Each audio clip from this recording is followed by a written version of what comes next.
Hello and welcome to my YouTube channel and blog. This is Jenny Hall and I'm here to bring you another card making tutorial.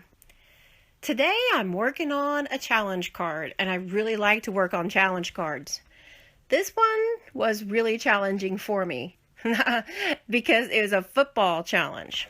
And I'll tell you that whenever I first saw that it was a football challenge, I had many different ideas come to me, and I really didn't feel like any of them would translate out onto a card very well. I thought about team colors at once, and I thought about maybe a green field, but nothing really, those are a little bit too generic. It didn't scream football enough for me. So I decided to just take the bull by the horns and put a great big football on a card. So it doesn't really appeal to me so much, but that's the thing about card making, is that we as card makers don't always make something that appeals to us necessarily. We are trying to appeal to somebody else that's going to receive the card. So I'm imagining that how would I interpret making a card with a big giant football on it to send to, like, for my husband, or a brother or an uncle or somebody who really likes football. So what I decided to do was work with the fall colors and some natural earthy tones and just kind of coordinate with the football. So I chose to use, for my card base, craft cardstock. And craft cardstock is like a very neutral earthy brown color. It's really pleasing. It works well with a lot of different colors. And it basically just kind of stays neutral and blends with everything. So I've got a card base that, once it is scored and folded, it measures 5.5 by 4.25. And I made this one a top folding card. And the designer series paper that I chose to use for this card is Paisleys and Posies from the holiday catalog of Stampin' Up. It's a really nice designer series paper. It has a very nice fall theme. There's little tiny leaves and some flowers that are not too feminine. They're just more of like just the fall temperate. It works. It works really nicely with the craft cardstock. So I wanted to use a piece of the designer series paper as my card front, but I felt like it was going to compete too much with a football because I needed to have some neutral colors. So in working with my fall colors, then I decided to use a piece of vanilla cardstock and make my own background that wouldn't compete with the design of the designer series paper and the football itself. So I used a stamp set that was called Endless Birthday Wishes, and I just chose 3 words from it that were not really birthday related. They were more, it's like a happy occasion. It's hooray, awesome, and yippee. So all of it reminds me of football season and football games. And I stamped it in a lesser generation, which means that you stamp onto the stamp pad and then stamp off on a paper and then go onto your intended cardstock, and it'll give you a lighter shade of the ink.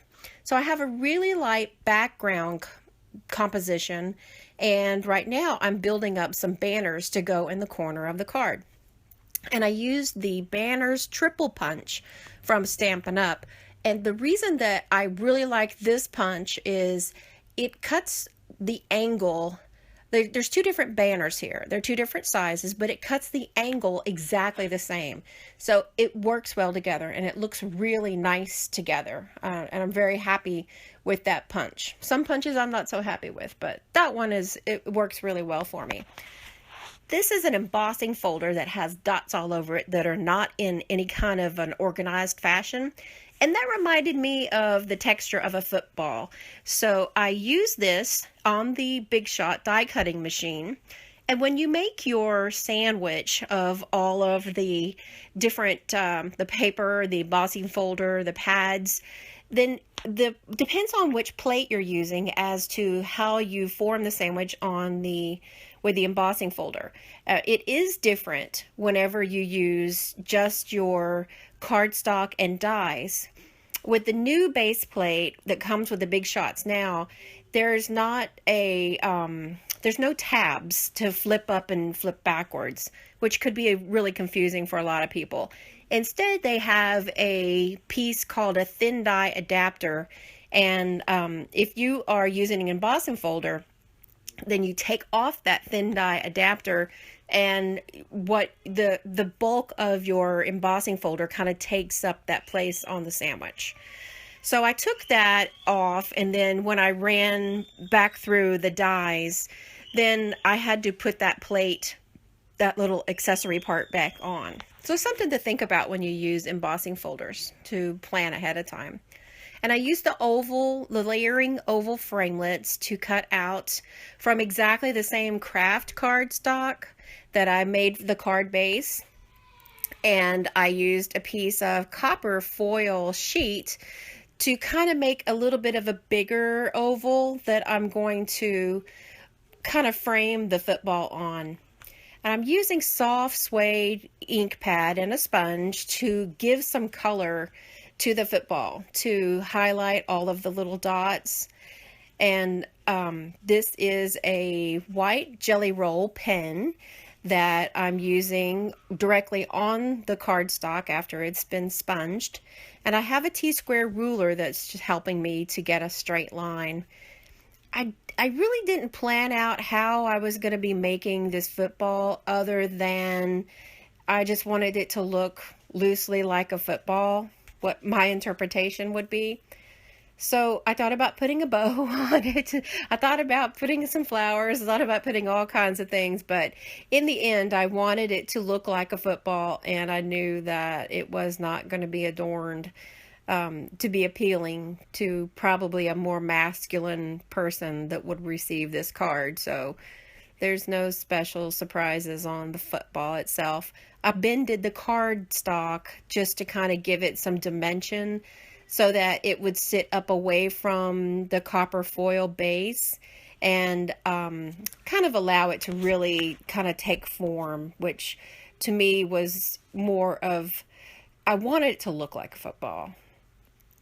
So once I got that unit put together, then I decided I wanted to add just a little bit of touch of comfort to the card. So I used one of the classy buttons and a piece of linen thread, and I ran the linen thread from the back up through the front of the button through the holes, and tied the bow.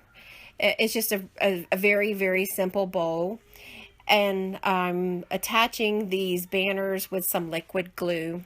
And because the cut of the angle on the bottom of the banners is exactly the same, then they work easy to be able to position them close to each other or away from each other. It's just something to think about when you're planning out your card. You know, if you have your banners cut to the same angle, then you can have a little bit more flexibility whenever you're working with it.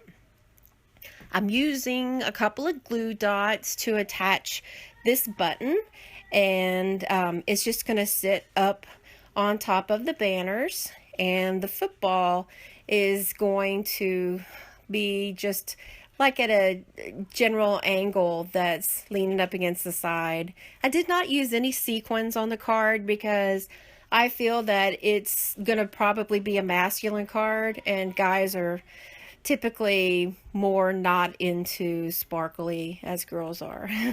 Otherwise, I would have pulled out the sequins as well. But I'm thanking you guys for watching the video, for subscribing to my channel, and I would appreciate it if you would give this video a thumbs up, as every thumbs up helps me get to more features to bring you more YouTube videos. So I'll see you guys in the next video, and have a great day.